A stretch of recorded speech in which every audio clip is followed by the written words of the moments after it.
So how do you balance accepting death as a natural cycle of life with the reality of so many unnatural deaths due to climate catastrophes, violence, oppression, all of these things? Initiation. Every initiation has three elements to it. The first one is there's a severing from the world you once knew.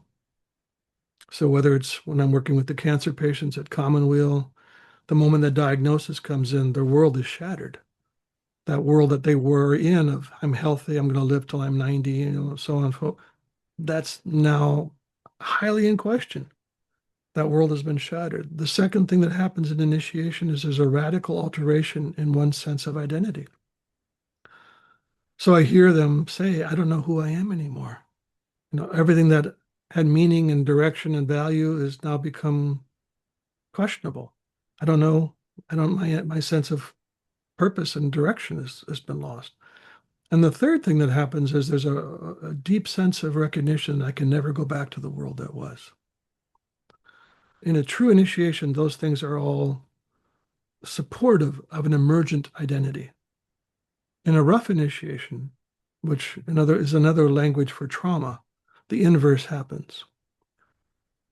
All three of those things occur.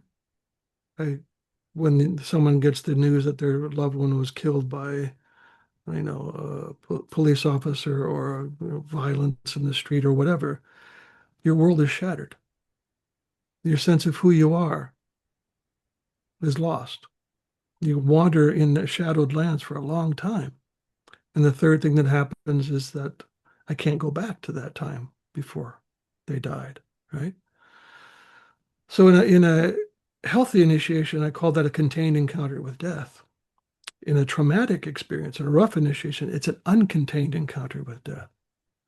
So part of our job as a community for these people is to provide containment to both process the feeling and provide the last step of all initiations is the return. Now, this is where most people get stuck. There's no process of return. So the trauma occurs. They might have processed the trauma to some degree, so they're not, actively living on the edge of terror all the time. But they still don't feel like they've fully made it back into this world. And I've worked with many people where that's that feeling of I'm suspended between worlds. There's a term that came up in the anthropological studies a long time ago by Victor Turner called liminal. The liminal state, where you leave some world and you haven't quite arrived in the new one. Well, that's a good definition of initiation. Well, when there's a trauma, you leave the world, but you don't arrive at the new shore. And you're lost in the liminal world and you become what they call liminoid, as if I'm not here or there. I'm suspended. Does that make sense? And so part of our work, I think, is to provide uh, rituals of return. And you see that happening a lot with veterans coming back from war, having them, giving them a chance, or prisoners, as you say in the prison, you're giving them a chance to tell their story, to be witnessed. Three things need to happen when there's trauma. There needs to be a sense of safety, a sense of warmth, and a sense of community.